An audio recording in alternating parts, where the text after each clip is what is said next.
What's up, Starcraft fans? Today we will be commemorating an important day in Philippine history called EDSA Revolution Day. The actual holiday, it's a holiday, it's supposed to be on the 25th, and for you on the Western Hemisphere it's still technically the 25th, but for us it's the 26th, but that is neither here nor there. The event, the holiday, is when the Filipino people banded together to peacefully overthrow the despotic Ferdinand Marcos Sr., the current president's father, from his dictatorship back in 1986. So to commemorate that, we'll be going on Temple of the Past, and I'll be playing as Haran Horner with this prestige and these masteries. And my ally, Nostrabor, I picked him specifically because he's also Filipino, so he kinda knows the significance of this event. Let's do this. Thank you to Matis Diaz who is supporting the Mobilization tier, and Darth Lucina Superior Sharakan who are supporting the Post-Canon tier.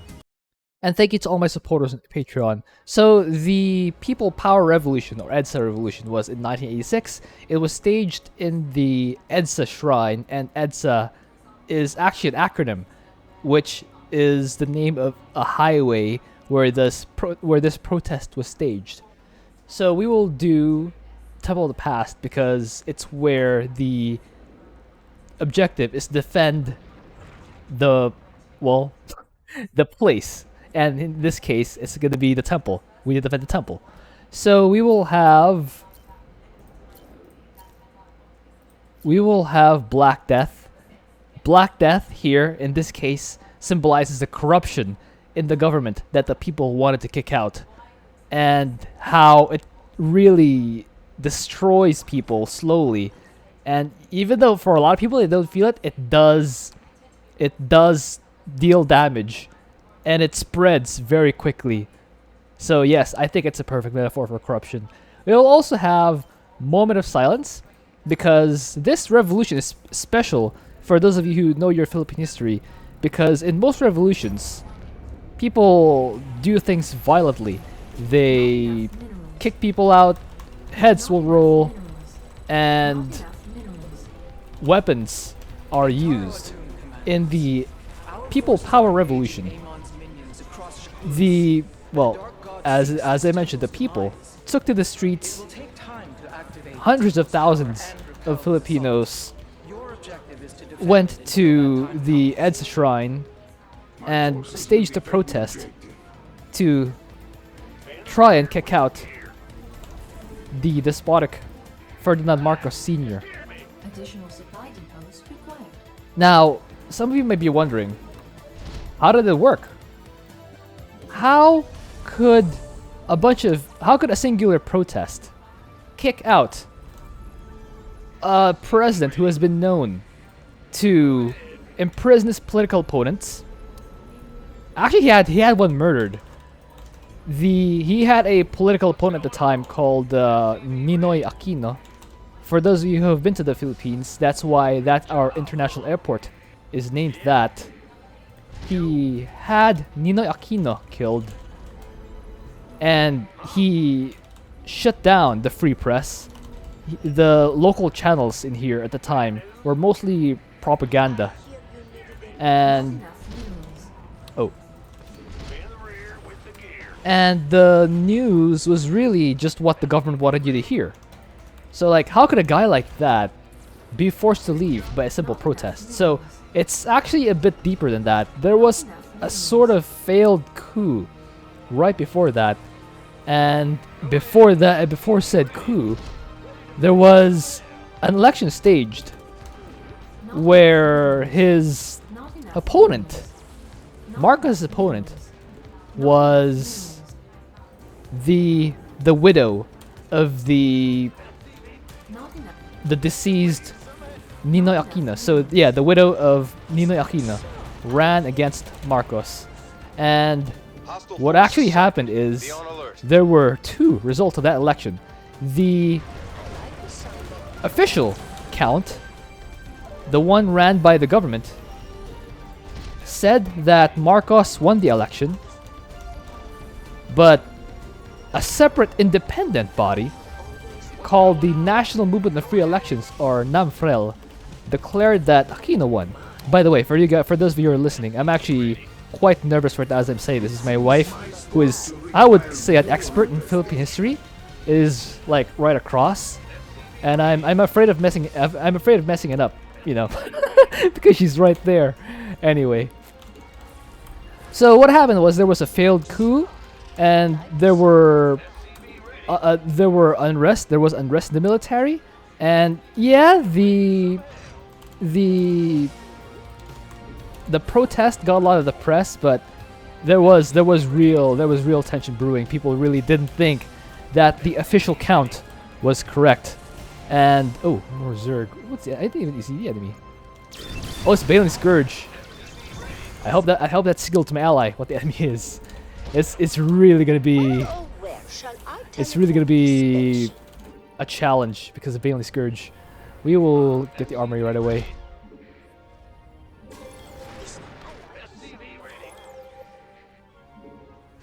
So yes, it's a commemoration of how the Filipino people threw out a dictator.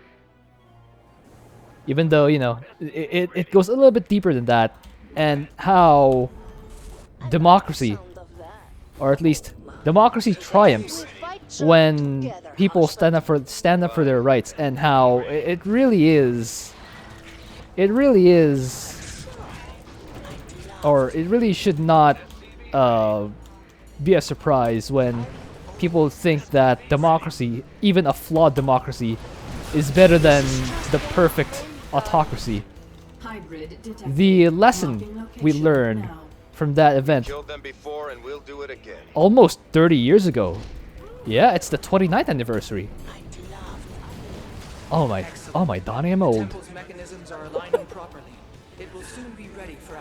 The lesson that people took away, and what you should take away from this, is that democracy is precious. The ability to have freedom of speech, the freedom to disagree with your government is precious, and you should not throw it away. Like, if a wannabe dictator wants to take away your freedom, don't let him, because no matter how good you think that guy is, he will take your freedom. No matter what he promises to do, no matter how much he says he's gonna fix the problems that the people encounter, the people experience, it's not worth it. Because in exchange, he will take away, or he or she, you know, it's not gender specific, but whoever it is who wants to take away your freedoms, if they say they want to take away your freedoms, don't let them. Don't be an idiot. Oh, nice. Alex, Alex over here. Because if you let a guy like Marcos take away your freedoms, what happened to our country was, for 20 years, well, not initially. He had a regular term. He had a normal term. But then his first term was in 1965. So 7 years later, in 1972, he declared martial law. That's a long time. And when he declared martial law, for who knows what reason, he basically usurped the government. He took control of everything.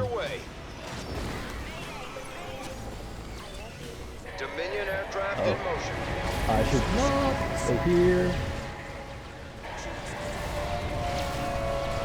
Okay, that worked. I should make... Yeah, this guy. Also, these guys. I should destroy these rocks. It's air Zerg, right? So next wave will be both sides.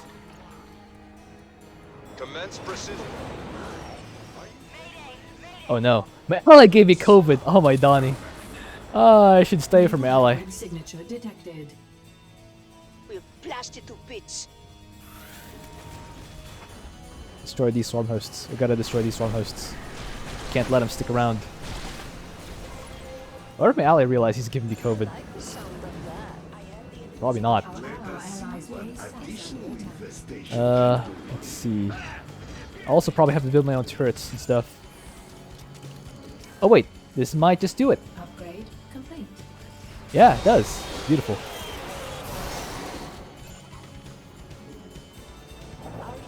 Okay, where are my galleons?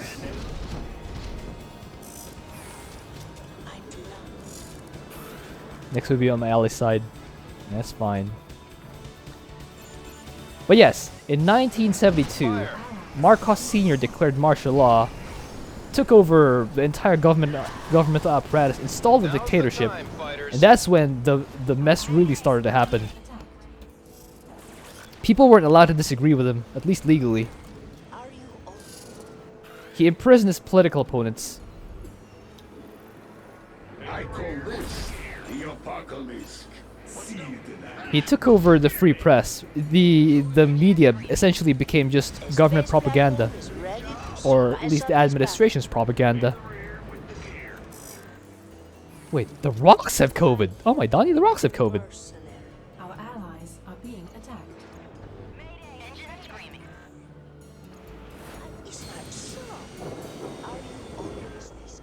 Upgrade complete. Destroy these. Hybrid signature detected. Oh, nice. Ally got I the watched them grow as I was tortured. scourge. Now I will watch them So die. these guys.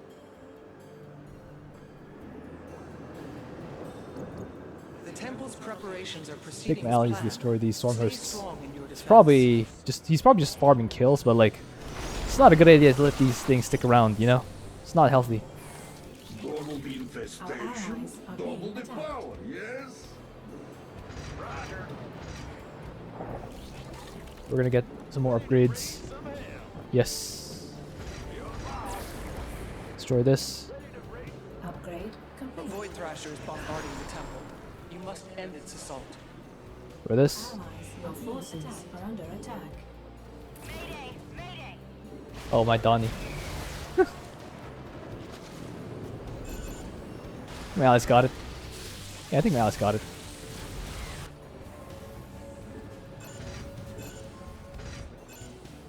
A Void Thrasher has been slain. And yeah, once he took power, he basically held on to it for the next 20 years. Our allies So are for being 20 attacked. years, we had a whole generation of people who knew nothing. But like the dictatorship, he was a dictator. The only people who were prospering under Marcos's regime were his cronies or his friends who financed and funded his regime. And most people were poor. They didn't their lives didn't improve the whole time.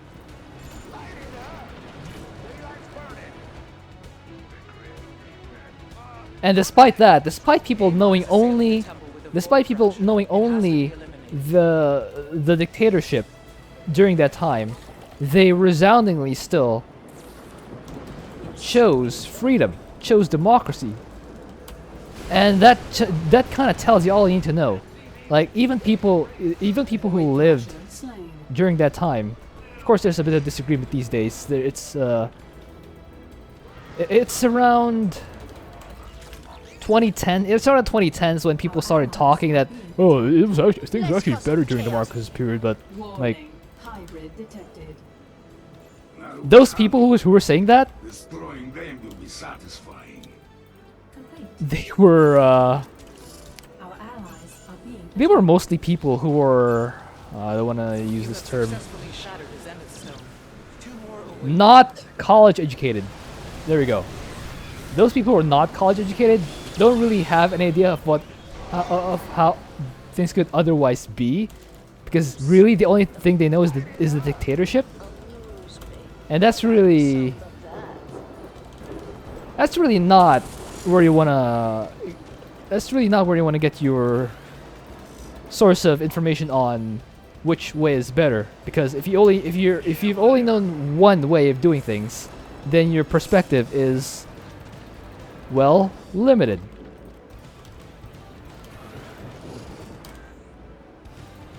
your forces. Oh, here they go. Here they come. Let's do this. All fleet personnel, move out. Strike underway. Okay, these. Oh, nice. Oh, they actually did stuff. Oh, I like that. Can't believe that worked. All right, let's do this. Oh, well, it mostly worked. That was something. Do one of my... Is under attack. Oh, well. The space platform is ready to spice up these battles. Yeah, send those guys. Uh-oh. Our allies are That's a lot of being stuff. Yeah, protect my ally. Our allies are being Send these guys away. Don't let him have COVID. Don't give him the COVID. Okay, send these guys back. Our allies are being attacked. Our Did I allies' lose base a is under galleon? attack. I did. These guys are just giving each other the COVID. Oh my Donnie. Amon has summoned a Void Thrasher. It will severely harm the temple for as long as it lives. Okay. Just deploy all the things. Yeah. Hybrid energy signature. Oh, one of my detected. guys has COVID again. Sounds like a problem. My ally kinda needs to control explosive himself. to solve. Void Thrasher eliminated. Our allies are being attacked. Okay. And these things here. Infestation does have its strengths. Beautiful. Our allies' base is Beautiful. under attack. Our allies are being attacked. Woo! Mag mines. Upgrade complete. I imagine the revolution would have gone, you know, a little bit differently Our allies' base is under attack. if, like, the revolutionaries. Allies are being attacked. Should I say revolutionaries? Maybe not. Our allies are being attacked. Yeah, it was a bloodless revolt for most of the people. Of course, again, there were underlying forces beneath the actual people power. But yes, most of the guys who participated in that peaceful revolt were unarmed. But imagine if they had mag mines and stuff. My guys just got COVID from that. Oh my Donnie. Well, you should switch off auto repair. Preparations are nearly complete, commanders. Defend the temple for just a few more moments. I have endured far worse than this. I will not be defeated. Is there something here? Commence Oh, precision. there is something here. It seems we will have to deal with more than one Thrasher this time. Ah! Make haste, commanders. Our allies are being attacked. We share your structure. Okay. Deploy the things! The missile threats are really helping me out. Void Thrasher I imagine I would have lost all of my, or would have taken damage on the temple allies if I hadn't actually been producing these missile turrets. I'm also broke. How did this guy get here? Oh, the Sorbo's there. There we go. Your Not anymore. forces are under attack. Our allies are being attacked. Do this. Warning. strike. Hybrid detected. Everywhere we go, there they are. Where are my widow mines? Base is under attack.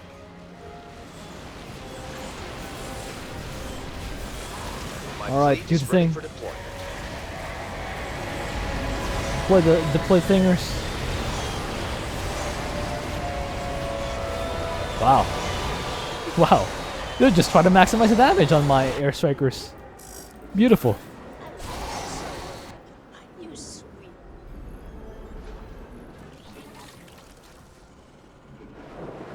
All right, last set.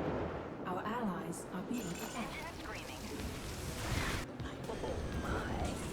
Your forces are under attack. Oh, there's a Viper. Well, these guys will get it. Trust.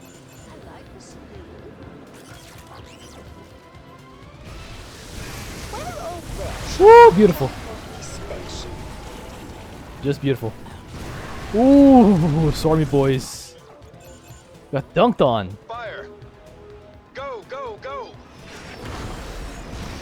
Alright. Fire! So yes, Now's so the time, fighters. if you guys must know, it is technically, yes, our current president is the son Strike of underway. the guy we threw out in 1986. And yes, it still technically is a holiday, but, you know, he didn't particularly enjoy us throwing his dad out.